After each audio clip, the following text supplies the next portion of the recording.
Aizu, badakizu aurren eskubidei buruzko hitzarmenean, umeok eta nerabeok ditugun eskubide guztiak agertzen direla?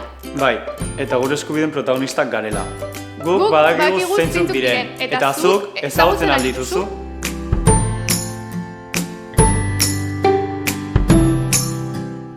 Oinarrizko hezkuntza nahitaezkoa eta doakoa izateko eskubidea dugu.